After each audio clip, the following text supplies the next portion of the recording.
Okay, so right off the bat, I have to come clean about something here.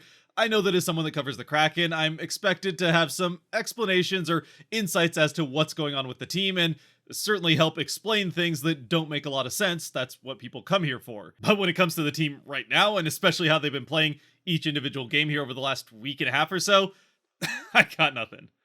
What's cracking, everybody, and welcome back to Kraken R&R, where the Seattle Kraken, after whatever happened against the Wild, come back and beat the Boston Bruins for the second time in less than 2 weeks, 4-3 in the shootout. And on top of all that, had a third period comeback to make it happen. So once again, I'm left with no real explanation as to what's going on with this team over the last couple weeks now, or why they look like a completely different team from game to game.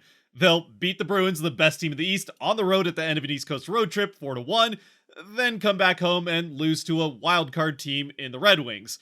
Then immediately beat the best team in the West in the Canucks pretty convincingly, 5-2, and then lay a complete egg against a team fighting for a wild card spot in the West in the Wild. And then here they are just a couple nights later, once again beating that same Bruins team with a rare this season third period comeback to make it happen. And in the bigger picture, it's a very good thing the Kraken won this game too. In fact, I would almost go so far as to say it's a game that they pretty much needed to win.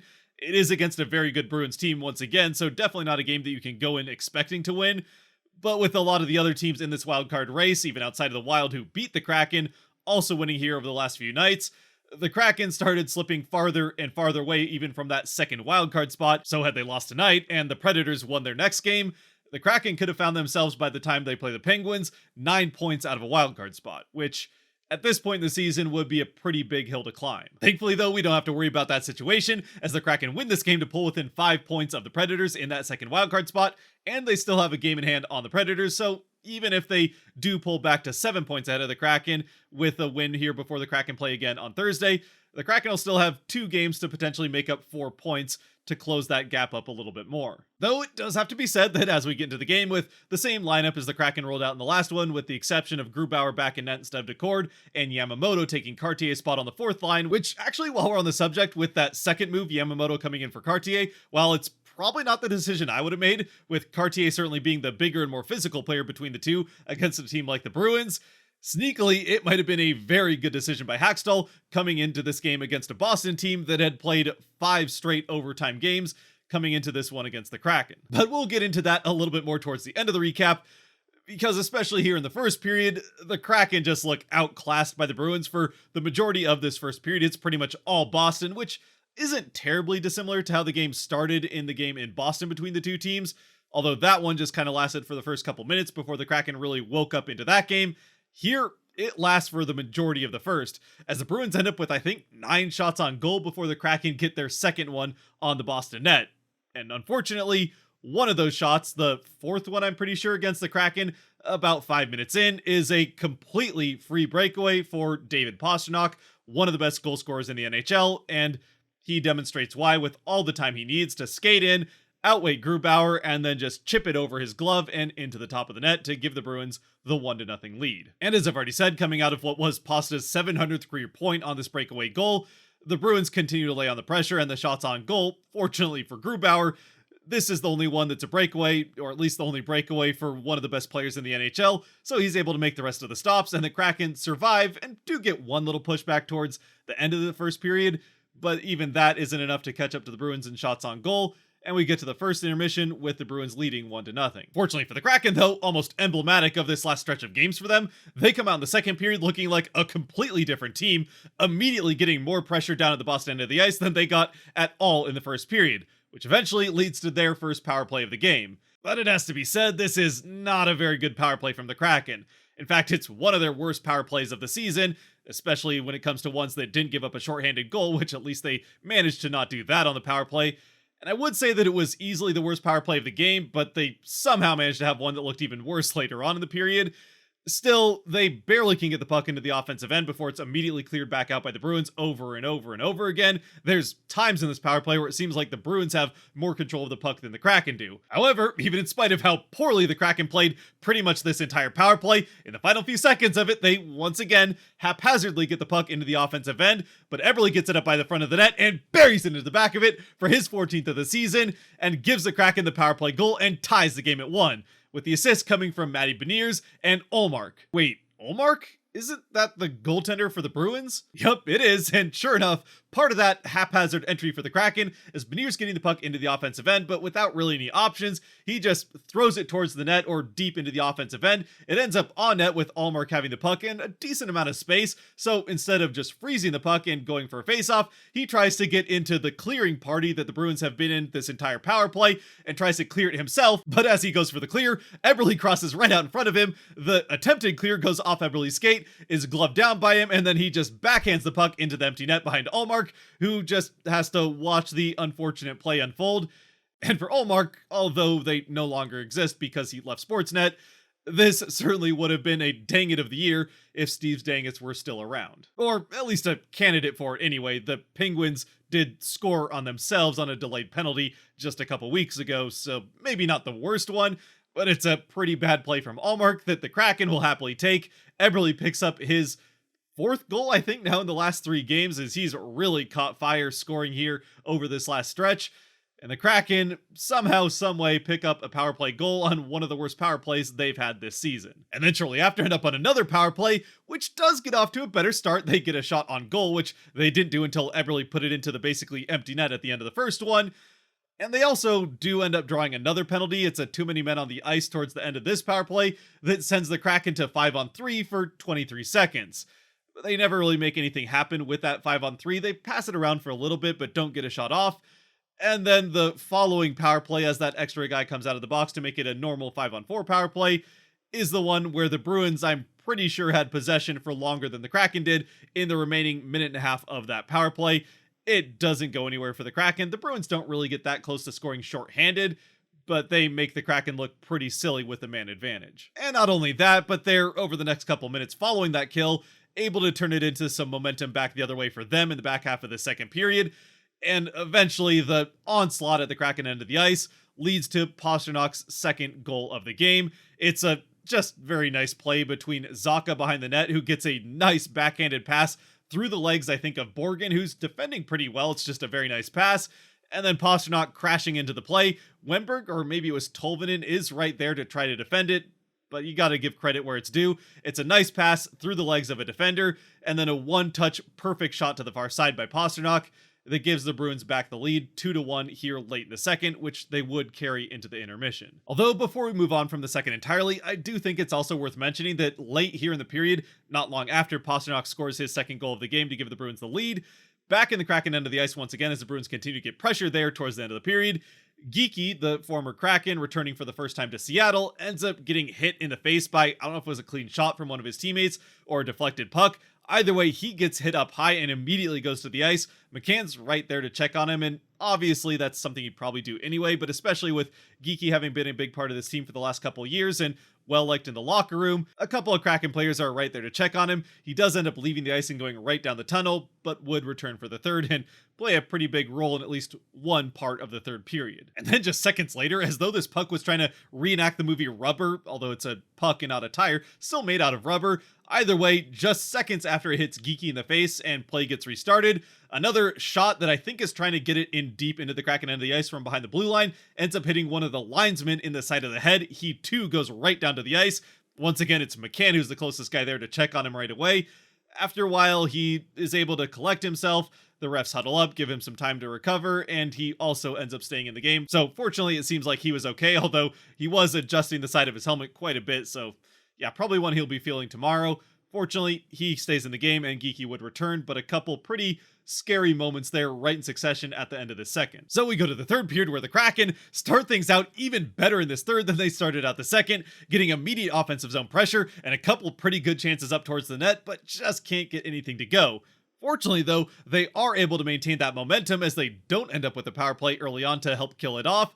And eventually, it ends up working out for them, as following a face-off in the Boston end of the ice, which happens in the first place because of a fantastic individual effort play driving the net by Burakovsky, who nearly scores in his own right as he beats a couple Boston players to get up by the net, and then looks like he has Olmark beat as well, but just can't quite keep a clean handle of the puck to wrap it around Olmark as he goes around him on the forehand, so it ends up going to the corner, gets frozen not long after. We get that face-off, and off the face-off, Gord wins it back, Burakovsky gets it to Dunn, and then Dunn wide lines up from the faceoff circle on the far side and blasts it into the back of the net through a moving screen by Gord. Ullmark doesn't have much of a chance with that screen from Gord. It finds the far side of the net, and the Kraken have tied things up for Dunn, his third goal, I think, in as many games as well. Regardless, it is his 11th of the season, as both Burakovsky and Gord pick up the assists.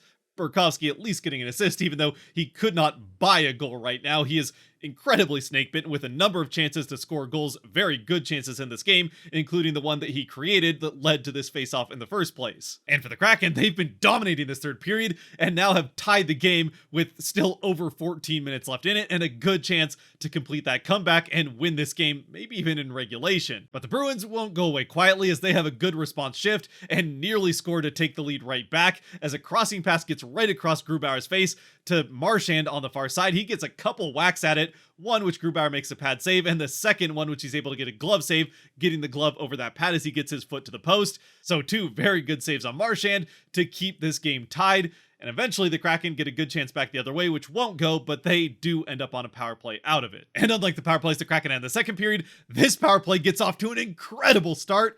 And honestly, for as lucky as the Kraken were to get that power play goal in the second period that Ullmark puts off Eberle and then Eberle is able to put in, they get almost equally unlucky that this puck does not end up in the net to give them a power play goal here in the third, as they get a couple chances at it, and probably the reason it doesn't go in is that the two best chances are on the stick of Burakovsky, who gets robbed once by a nice block from Marchand with Ullmark down and out, and then with Ullmark literally on his back, Burakovsky once again can't get it through traffic. It bounces off of, I don't know if it's Ullmark or one of the defensemen in front of him, between he and Ullmark, but it bounces off something, goes out to the side of the net where Wennberg has what looks like an empty net to just tap the puck into, but he gets defended just enough that it ends up going off the post and stays out entirely. In fact, it bounces up in the air, almost hitting one of the two scoreboards, and stays out, ending up getting cleared, and the rest of the power play is killed off by the Bruins. And then to make matters worse, right back the other way, it's Geekie out of the box, who was serving the penalty for a trip that was about as obvious of a trip as you could possibly have in the neutral zone, and he isn't necessarily right out of the box on a breakaway like you can sometimes see happen. The Bruins do have to collect themselves a little bit, but they quickly get into the offensive end, and then Geekie gets set loose by, I think it was Frederick from the Bruins, as he splits Larson and Gord, and as Geekie crashes the net, able to get in alone on Grubauer. The initial save is made from in tight by Grubauer, a nice toe save as he kicks his leg out, but the rebound does come off of Grubauer's toe, and Geekie, who has his momentum carry him into Grubauer, is able to wrap his stick around Grubauer's leg and put the puck in to give the Bruins the 3-2 lead, giving Geekie the potential game-winning goal, which of course follows in the footsteps of Marcus Johansson and of course Daniel Sprong, who have also scored against the Kraken this season in Seattle. But thankfully, before they can drop the puck, Hackstall says, not so fast, and challenges for goaltender interference. They take a good long look at it, and honestly, it's one that I really thought would end up standing. I didn't think they were going to overturn this, as it is a pretty bang-bang play, but I have to say, by the letter of the law, well, goaltender interference is pretty much a crapshoot. Even Grubauer, after the fact, said you'd never really know with goaltender interference what they're going to call. I think by the letter of the law, this is goaltender interference. Obviously, Bruins fans aren't going to like that, and yeah, I'm definitely expecting that there will be some very reasonable and calmly thought out takes from Bruins fans after this game, with the Kraken having 5 power plays to just 1 for the Bruins, and then this goal getting overturned on what was borderline goaltender interference. But again, and I understand there's probably a little bit of Kraken fan bias worked into this, I still do think they got the right call by the way the rule is written in the end. Because while Geekie does get the initial shot off before making any contact with Grubauer, Grubauer makes the save on that one, and it's the second shot, as Geekie does have to touch the puck again to get it around Grubauer's leg and into the net, that he touches that puck well after making full contact with Grubauer and pushing him towards the net, which does prevent Grubauer from having a fair chance to reset and get his leg out to make that second save. Now, I do think there's maybe an argument to be made that if Geekie had been able to stop up and not make too much contact with Grubauer, he still probably would have been able to score this goal and get that rebound chance around Grubauer's leg, but we'll never know because he does pretty much crash right into Grubauer.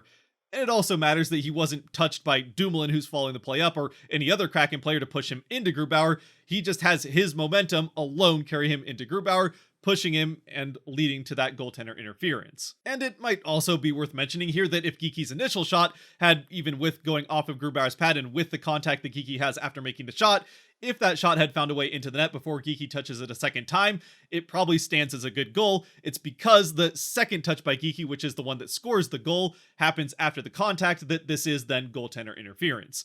Either way, for the Kraken, they catch a break, the call is overturned, which, because it was called a good goal on the ice and because it was borderline, I still wasn't convinced that they were going to get it right, but I think they do. Hackstall welcomes Geeky back to Seattle by taking a goal away from him. The Kraken catch a huge break and dodge a bullet, which does end up mattering because just a couple minutes later, the Kraken back the other way, back into the offensive end on a bit of a rush. It's kind of a regroup in the neutral zone from being in the offensive end, but they come back into the offensive end, getting into it quickly. And actually, if I'm remembering it right, I'm pretty sure this is where Bjorkstrand strips the puck from Marchand coming up behind him as Marchand's trying to create a breakout the other way for the Bruins through the neutral zone, keeps the puck in the offensive end, eventually getting it a little bit up more towards the faceoff circle before dropping it for Wennberg. Wennberg gets up to Borgen as Bjorkstrand's worked his way up in front of the net. Borgen winds up and fires a bullet at the net that's tipped perfectly on its way by Bjorkstrand, who's got up to the front of it, right into the top of it to give the Kraken the 3-2 lead. For Bjorkstrand, it's his 14th goal of the season, Borgen his 19th assist, and Wennberg his 15th as the Kraken take the lead late here in the third period. Unfortunately, however, it's a lead that would not last very long, as just a little bit later, the Bruins end up getting their first power play of the game. In fact, just seconds after the puck drops, with the Kraken having this 3-2 lead, the Bruins get that power play. It's a pretty questionable tripping call that Pastrnak ends up drawing, as he just kind of touches skates with, I think it was Eberle, in the Kraken end of the ice and then goes down. For what it's worth, you kind of knew this was coming if you've followed hockey for any length of time. It's something we know officials do, where they'll look for a call, especially if one team has had a lot more chances on the power play than the other. So yeah, with the Kraken already having had 4 power plays and the Bruins yet to have one when this call happens, even though it's a pretty bad call just in a vacuum, I mean, it still is a bad call by the way the rules are supposed to be influenced. You kind of saw it coming because you knew the refs were going to try and get the Bruins at least one, and the Kraken really had not opened the door too much, aside from one time where they got away with too many men that really pissed off the Bruins bench right around the time the Kraken took the lead. Marchand in particular was screaming at the officials, the coaches and some other guys on the bench helping him, but Marchand slamming his stick on the boards. You could hear it throughout the arena.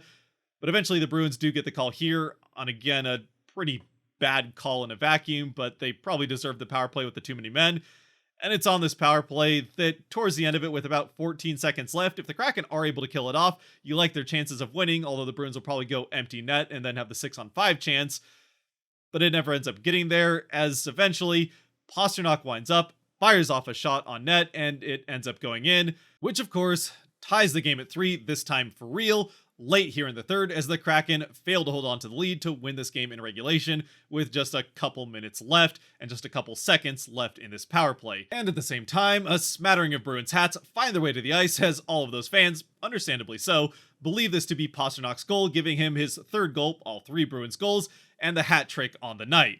In the end, though, all those fans are going to feel pretty silly as they leave the arena with slightly colder heads and no hat to protect it. Not because it was cold outside and you no longer have a hat, or because the team lost. A hat trick's a hat trick, whether or not the team wins or loses, but because, in the end, the puck was tipped by Charlie Coyle on the way to the net, and probably wouldn't have gone in without that tip, as it looked like it was going wide, so it's not Pasternak's goal. He only ends up with 2 goals on the night, as Coyle gets this one, and all those hats have found a new owner, or whatever they do with them, for no reason whatsoever. But even regardless of some Bruins fans losing their hats for no reason, the score is still tied late in the third, but the Kraken quickly end up back on the power play as Dunn gets hit up high with a high stick. It's a power play, though, the Kraken never really do much with. It's definitely not their worst power play of the game. There were still 2 worse than that, one of which they scored on. So, I mean, if you count the lucky bounce, then maybe it's their second worst power play of the game. Either way, they don't score, and we head to overtime. And it's an overtime that, although overtimes have not really been going very well for the Kraken so far this season, and in spite of a breakaway save that Grubauer does have to make to keep the Kraken alive halfway through the overtime, really the Kraken dominate this overtime and easily have the 3 best chances to score. Well, 3 of the 4 best chances. The breakaway's a pretty good chance, but both Eberle and Beniers back-to-back make very nice plays to beat a defenseman, get right up and tight on the net, Eberle just barely sends his too high, and Beniers hits the crossbar and has that one stay out. Then a little bit later, McCann just barely misses a tip-in that definitely would have gone into the net had he been able to get his stick all the way on the puck, with Ullmark not quite to his post on that side. In the end, though, none of those 3 chances go. Grubauer does make that breakaway save, so we head to the shootout, where the first guy to take a shot for the Kraken is Kailer Yamamoto. He only plays 8 minutes on the ice in this game for the Kraken, easily the lowest of any Kraken skater, but he's first out for the shootout, and it ends up making all the difference. He just glides right in, cools a cucumber, outweights Ullmark, and then pops it over the glove off the post and into the net to give the Kraken the first goal of the shootout, and then no one else ends up scoring.